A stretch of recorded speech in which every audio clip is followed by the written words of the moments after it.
Bom dia a todos que estão nos assistindo ao vivo. Bom dia a todos também. Boa tarde, boa noite que irão nos assistir após numa oportunidade da aula gravada. Quero aproveitar essa oportunidade para agradecer mais uma vez a doutora Ana Tereza Basílio pelo convite para participar dessa mentoria, que é um projeto tão especial, que possamos contribuir com um pouco da nossa experiência para os colegas que estão aqui aprendendo sobre o direito imobiliário. Agradecer ao Dr. Carlos Gabriel Feijó e à doutora Thaís também. E hoje eu estou aqui para falar com vocês, para trocarmos aqui informações sobre a certidão de ônus reais, que é um dos principais documentos em todas as relações negociais dos imóveis, porque nós temos que a certidão de ônus reais, ela é o raio-x do imóvel, onde estão anotados, averbados, registrados todos os acontecimentos relativos àquele imóvel. Vou compartilhar aqui.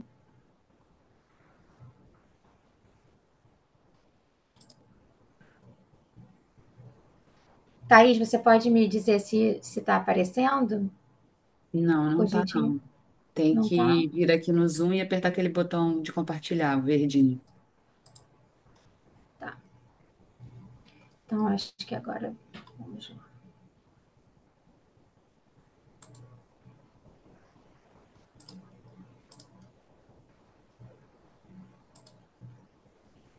Novamente sumiu aqui a tela. Hoje realmente o. Você está me ouvindo? Sim, a gente está te vendo e ouvindo perfeitamente. Se eu te mandar, você teria como compartilhar? Infelizmente não tenho como, porque a Não. gente já está saindo aqui já para ir para a OAB. Ah, então tudo bem. Realmente eu não estou conseguindo compartilhar. Eu não estou conseguindo ver a tela. O meu Então, computador posso deu. fazer o seguinte: posso mandar aqui para o pessoal o grupo e mandar o documento lá no grupo e o pessoal ir acompanhando. Você falando e o pessoal ir acompanhando. Eu mando o link do grupo e falo assim: ó, quem não está no grupo, só ela vai, que você vai me mandar, que a gente vai mandar o Eu documento vou lá. fazer o seguinte: eu vou falar sobre a certidão de ônus reais. É porque o documento que eu fiz, a única diferença é que eu fiz colacionei alguns trechos de várias certidões para trazer para quem não tem a habitualidade de ter o convívio com a certidão, dessa visualização. Mas eu vou disponibilizar depois esse documento que eu fiz. Então, quem ficar com dúvida com relação à visualização, eu posso disponibilizar. Então, eu vou falar aqui, vou dar continuidade. Então eu vou mandar o link rapidinho. Eu vou mandar o link lá do grupo da aula de direito imobiliário que a gente tem lá, o grupo do treinamento, e o pessoal entra lá que eu mando para lá. Você me encaminha e eu envio para eles. Tá bem, deixa eu te encaminhar aqui. Então.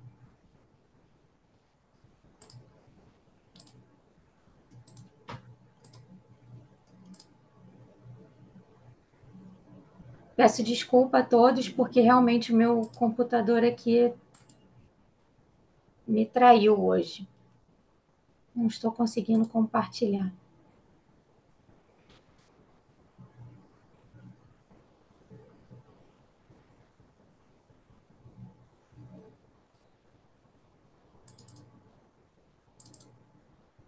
Então, eu vou dar continuidade aqui, falando sobre os principais pontos importantes que um advogado que milita, né, no ramo imobiliário precisa conhecer para fazer bons negócios e não correr riscos, né? A certidão de ônus reais, ele é um documento que ele é expedido pelo cartório de registro de imóveis. Ele informa a existência ou não de ônus, de gravames ou restrições sobre o imóvel. e é baseado na matrícula sempre atualizada do imóvel. Então, sempre que for solicitar uma certidão de ônus reais, ela vai sair com a última atualização que foi feita naquele registro. A última compra e venda, a última promessa registrada, ou uma hipoteca, ou um cancelamento de algum desses registros. Então, a gente costuma dizer que quem domina uma certidão de ônus reais domina o risco e protege o seu patrimônio. A certidão de ônus reais ela tem o seu fundamento legal na Lei 6.015 de 73, que é a Lei de Registros Públicos, também no Código Civil e no Provimento 65 de 2017, que aí fica para quem tiver depois interesse em consultar.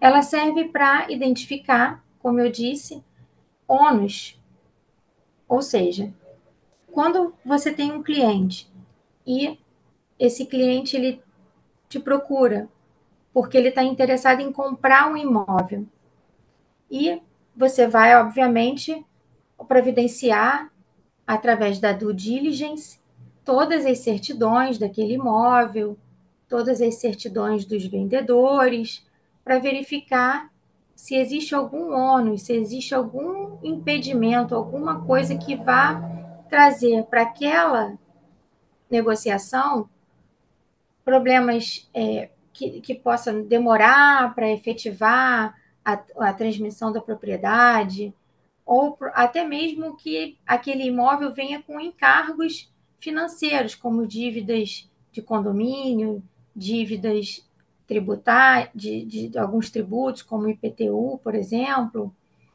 E como que nós podemos verificar os principais tipos de problemas que existem no imóvel através da certidão de ônus reais? Porque ali nós teremos registrados, por exemplo, hipotecas feitas por bancos, penhoras judiciais, usufrutos, algumas podemos ter até cláusulas restritivas. E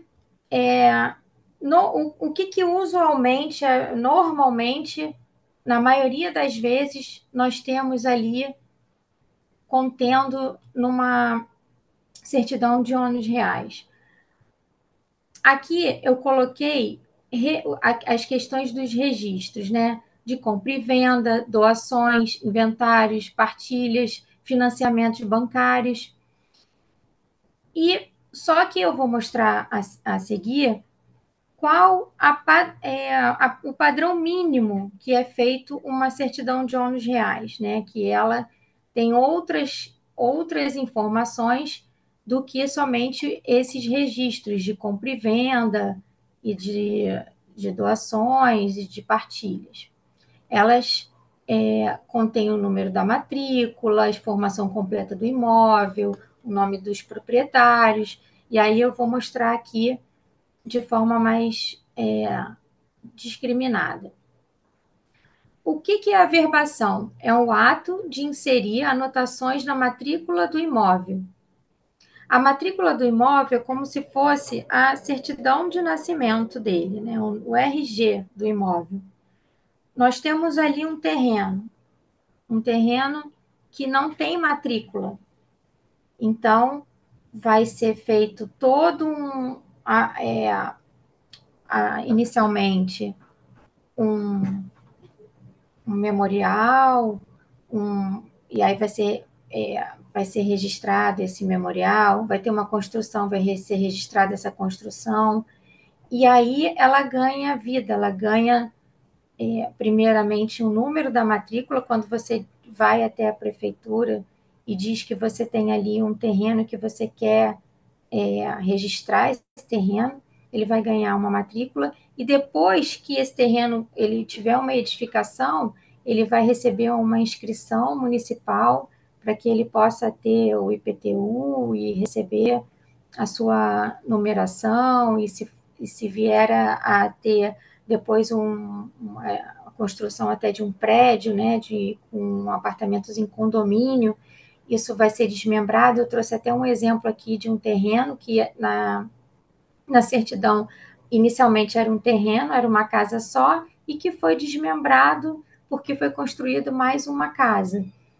E aqui vai ficar visualmente interessante para quem não tem habitualidade de ter o contato com a certidão. Através da verbação, é atualizado e complementado os dados que já estão ali, ou seja, só são acrescidos dados, nunca são apagados nenhum dado que existe naquela certidão. Então, a certidão de um imóvel que não tiveram muitos acontecimentos, muitos registros, ela é uma certidão pequena, mas é um imóvel antigo que já tiveram registros de várias promessas de compra e venda,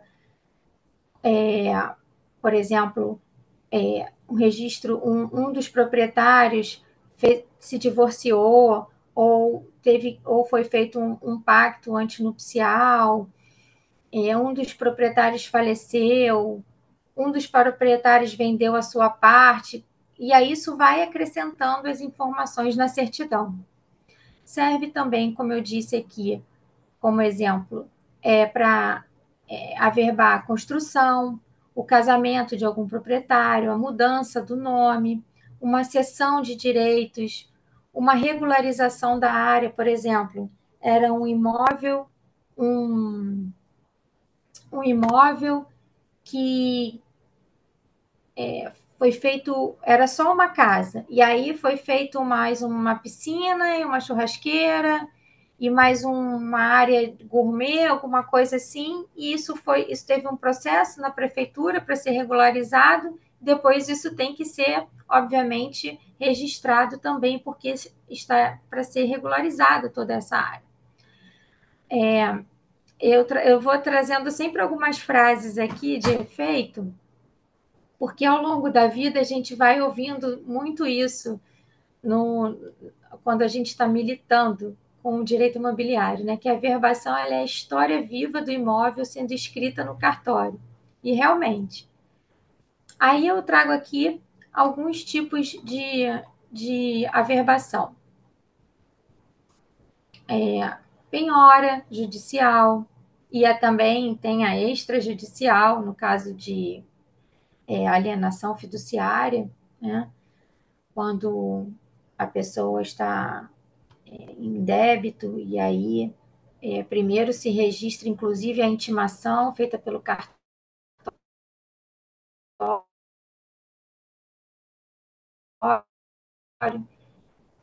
a de retomada daquele imóvel, e também no caso de hipotecas bancárias, usufruto, alienação fiduciária, como eu disse, cláusulas de inaliabilidade, cessão de direito hereditário, servidão, demarcação urbanística, regularização fundiária, casamento, divórcio dos proprietários, uma doação, um desmembramento ou unificação.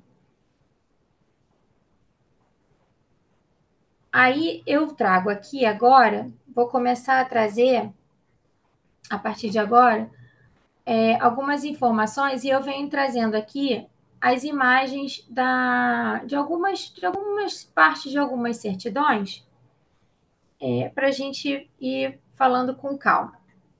Então, aqui nós temos o número da matrícula, que é uma identificação única. E vamos, em, em regra, é essa padronagem que nós temos na certidão de ônus reais. Contudo, nós sabemos que não existe um padrão para certidão. Não tem padrão de fonte, de, é, do formato em si. A padronagem mínima que segue é essa. Vem sempre o nome do cartório de registros, que é feito com relação a território, né? Por exemplo, o nono RGI, ele engloba aqui a Zona Oeste. O quinto RGI engloba ali a Zona Sul. O o 12º RGI também já engloba a Zona Oeste, mas daquela parte mais de Santa Cruz, Realengo. Então, é sempre pelas regiões. E o padrão mínimo sempre vem aqui em cima, do lado direito de quem está vendo a tela, o nome do registro, número e nome, endereço do registro. Do lado esquerdo, o número da matrícula do imóvel. E a matrícula, ela sempre começa pela descrição do imóvel. Isso também não tem um padrão, infelizmente. Algumas certidões, elas descrevem com muitos detalhes. Outras com os detalhes básicos. Ali, um endereço, a frente, os confrontantes. E aqui nós temos uma sala que foi, que no caso aqui ainda estava em construção. E aí vem dizendo a fração ideal do terreno, a metragem, os confrontantes, confrontando a direita, os imóveis que estão confrontando a direita, que estão confrontando nos fundos. E começa aqui, inclusive essa aqui fala até sobre alguns direitos especiais, porque como estava em fase de construção, eles tiveram esse cuidado de colocar vários pontos aqui que deveriam ser observados quando esse imóvel ficasse pronto. Aí já começa aqui na parte de baixo, para quem está me acompanhando, que a Thaís mandou no grupo, já começa a parte de descrição dos proprietários. Aí vem descrição completa da qualificação dos proprietários. Se for pessoa física ou pessoa jurídica. O CPF, o CNPJ, o endereço. Lembrando aqui que nesse caso aqui que eu coloquei um que ainda estava em construção, não tem aqui informando na descrição do imóvel a inscrição municipal. No entanto, quando já, depois que tem o habite, tudo certinho, consta também o número da inscrição municipal do imóvel. A partir da descrição dos proprietários, começam as anotações sobre os registros, ou registros ou averbações.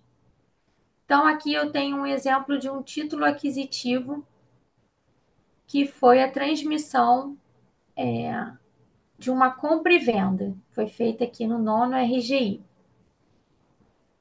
E aí consta o nome do transmitente e a data que foi realizada, o cartório de notas que fez essa escritura, com todos os detalhes. Aqui tem um exemplo, nesse caso aqui, como estava em construção, foi averbado o memorial de incorporação desse imóvel, com todos os detalhes sobre as certidões, o processo, o número do processo administrativo que foi protocolado na Secretaria Municipal de Urbanismo, com todos os detalhes, o PAL, os laudos, o habite de aceitação, o certificado de aprovação do Corpo de Bombeiros, da Sete Rio, de todos os órgãos que são obrigados para conceder o habite. Vem aqui descendo com todos os laudos, todas as certidões. Vem aqui, após a averbação da construção, o número da certidão, que foi expedida pela secretaria, os protocolos, e diz que fica averbada a construção do imóvel, tendo seu habite sido concedido em 11/6/2014. Colocando aqui a averbação, o fundamento do provimento, e após o habite foi averbado a convenção do condomínio. A seguir, eu venho colocando aqui alguns exemplos também de averbações. Por exemplo, averbação de compra e venda. O que consta? Consta a data em que foi averbada, matrícula, averbado na matrícula do imóvel, por quem foi feita, as partes que fizeram essa promessa, com a qualificação completa, o endereço, os documentos, o valor da promessa, onde foi feita a escritura de promessa de compra e venda, com o número do livro, folhas, para que fique ali registrado e eternizado nesse raio-x do imóvel todo o acontecimento. Essa foi a promessa e após foi feita a compra e venda definitiva. E aí consta lá a data que foi feita, o cartório. Aí eu trouxe aqui um outro modelo de certidão. Essa aqui é de um cartório de Maricá. E ela tem um outro padrão, um outro tipo de fonte, não é, não é visualmente muito boa de você ler, né? Eu sempre falo, essas certidões feitas mais antigas, inclusive, que, no entanto, elas seguiram um padrão. Essa aqui trouxe um registro de uma certidão, que já é de um outro imóvel, feita em 2012 de uma alienação fiduciária. Então, no caso da alienação, vem aqui que o devedor fiduciante foi credor de um imóvel da Caixa Econômica, e vem toda aqui a qualificação dele, informação sobre o valor do imóvel, sobre o valor da dívida, né? Aí eu trago aqui de uma outra certidão já, de um outro imóvel, para falar sobre a baixa, sobre o registro da hipoteca, e logo abaixo a gente está analisando uma certidão de ônus reais. É importante verificar. Ah, eu vi aqui que tem um registro de uma hipoteca, de uma penhora. Porém, se abaixo nós verificarmos que já houve aquele cancelamento da hipoteca, o cancelamento da penhora, ele tem que estar averbado. Pode ser, como normalmente hipoteca, alienação fiduciária, tem relação com o banco, eles são muito diligentes com relação, eles são muito diligentes com relação aos registros. No entanto, as partes, de forma particular, elas muitas vezes deixam de realizar os registros porque são atos onerosos, são atos que têm valor muito alto. Hoje, para você fazer a averbação de uma compra e venda de um imóvel de cerca de 500 mil reais, não vai custar menos de 8 mil reais. Então, muitas vezes, as partes não realizam o registro e o imóvel fica com uma certidão capenga, né, que a gente fala. Abaixo eu trouxe um outro exemplo aqui, que é de uma partilha feita após o óbito de da proprietária foi partilhada entre os dois irmãos. Então, a gente tem aqui nós temos aqui o registro do formal de partilha, que foi feito até um inventário de forma extrajudicial. Eu trago aqui também o rodapé de todas as certidões de ônus reais. Ao final, ela vem constando aqui: certifico que a presente certidão é reprodução autêntica da matrícula tal, extraída conforme o disposto no parágrafo 1º do artigo 19 da Lei 6.015 de 73, que é a Lei de Registros Públicos, dela constando todos os eventuais ônus reais, registros e citações de ações reais ou pessoais, repercussórias ou indisponibilidades que recaiam sobre o imóvel.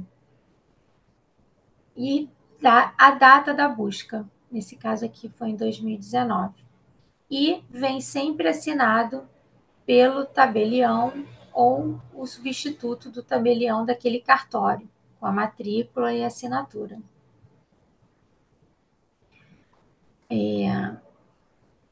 Eu trouxe um outro exemplo aqui, que é justamente de um imóvel que, inicialmente, ele era um lote, um terreno apenas, e depois da sua venda, aqui, deixa eu só ler, situado no parque. Aí vem constando aqui a descrição do lote, o endereço e os confrontantes. Vem aqui a informação do proprietário. Em seguida, vem aqui o registro da compra e venda.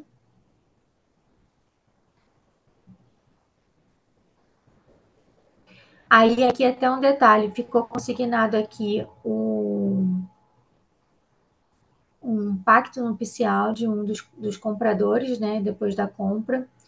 E depois, esse terreno, que ele só possuía um terreno com uma casa, ele foi instituído um condomínio, com o desmembramento em 2 casas. Então, ficou todos os detalhes aqui da casa 1 e da casa 2. Até botar um zoom aqui para ler. E aí, quando houve esse desmembramento, o que acontece? A casa 1 permaneceu com essa numeração da matrícula inicial e a casa 2 recebeu uma outra numeração com outra matrícula e outra inscrição municipal independente. Os emolumentos para obter a certidão de ônus reais é uma certidão que tem validade de 30 dias. A maioria das certidões tem validade entre 60 e 90 dias.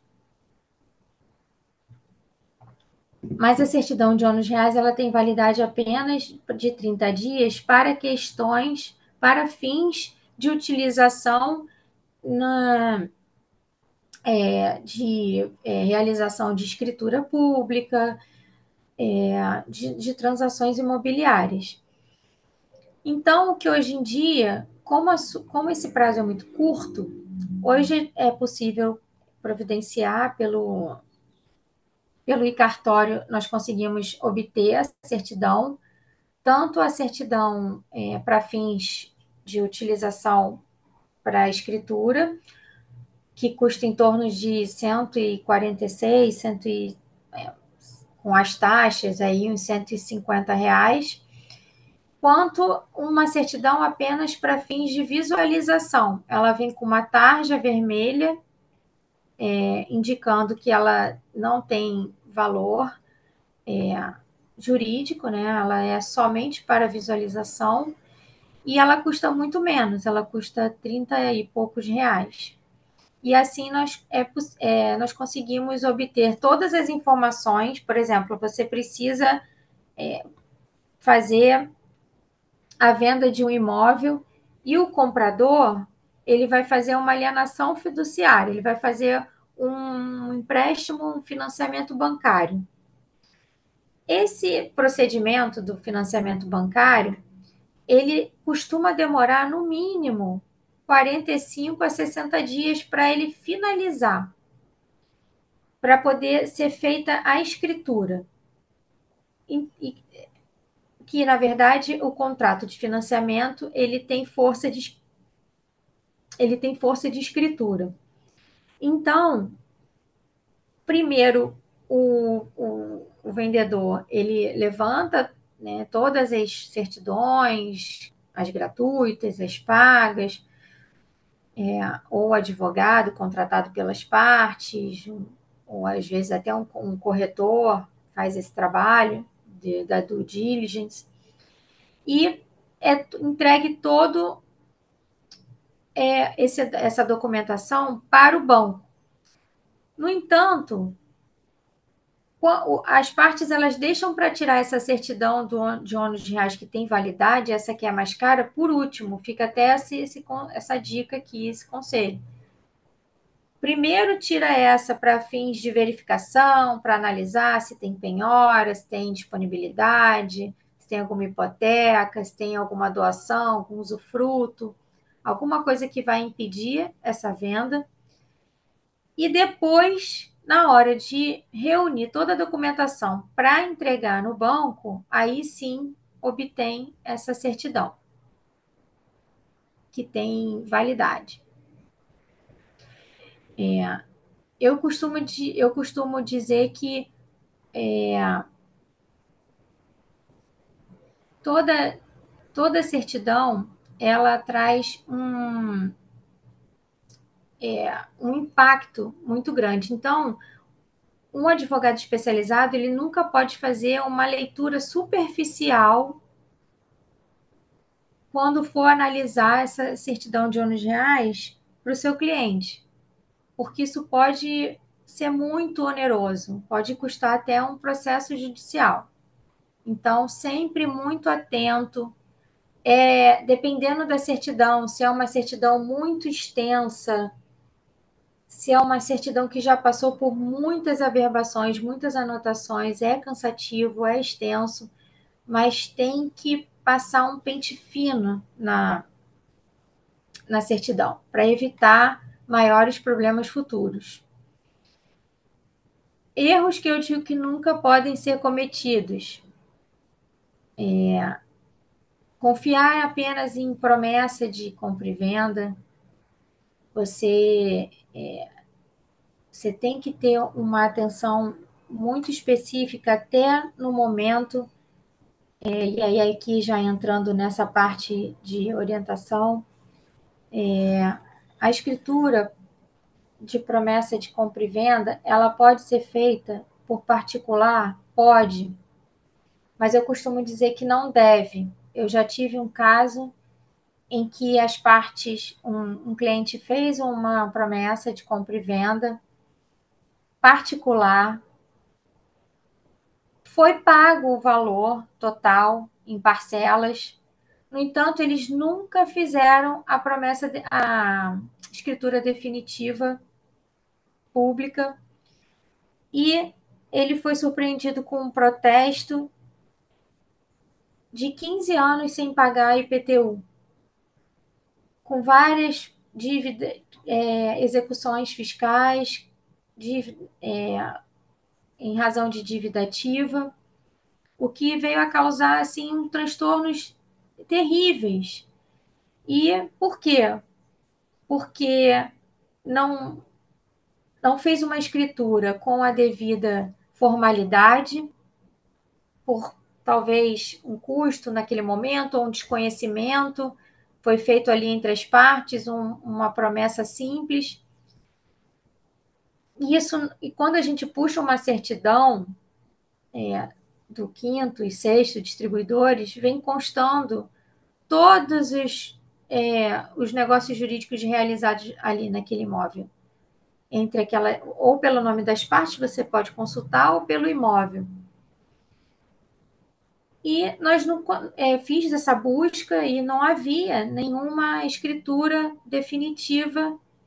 E com isso, como não havia uma escritura pública, tão pouco feita no cartório, tão pouco registrado na matrícula do imóvel, para a prefeitura, aquele imóvel ainda era dele, ainda estava vinculado ao CPF dele na prefeitura. Então, como que se faz para provar? O vendedor já tinha falecido, e aí você entra num transtorno enorme. Então, sempre indico que, inclusive, as promessas de compra e venda sejam feitas em cartório de notas, se possível, averbada, se for um parcelamento muito extenso, principalmente entre particulares, averbar a promessa de compra e venda. Depois que terminar a quitação, fazer a escritura definitiva de venda do imóvel, averbar corretamente para que o imóvel fique regularizado.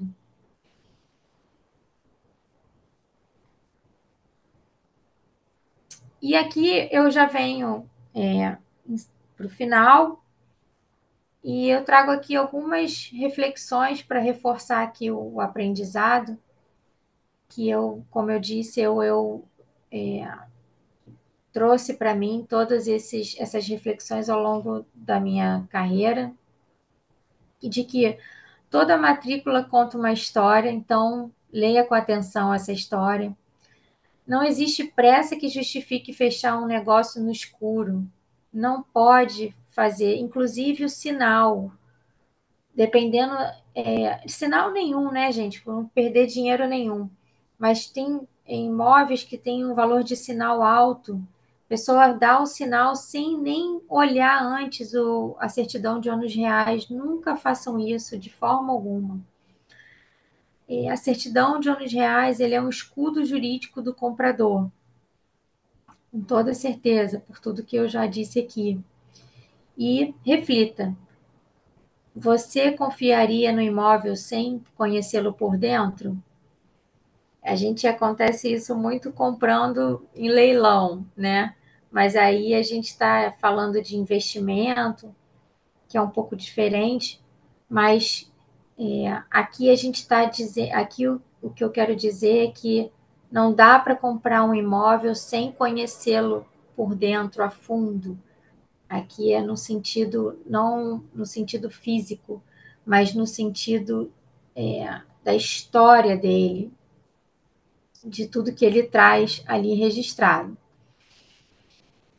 Eu peço mais uma vez desculpas por não ter conseguido compartilhar aqui a tela. Meu computador realmente ele deu algum problema aqui, um bug que eu não consegui, mas eu espero que eu possa ter contribuído de, de uma forma para agregar aqui algumas dicas, principalmente para os colegas que não têm a habitualidade de lidar, de manusear uma certidão de ônus reais, que é da primeiras vezes que a gente se depara com uma certidão de ônus reais, a gente fica com muitas dúvidas, mas com a prática vocês vão conseguindo dominar tudo sobre certidão de ônus reais.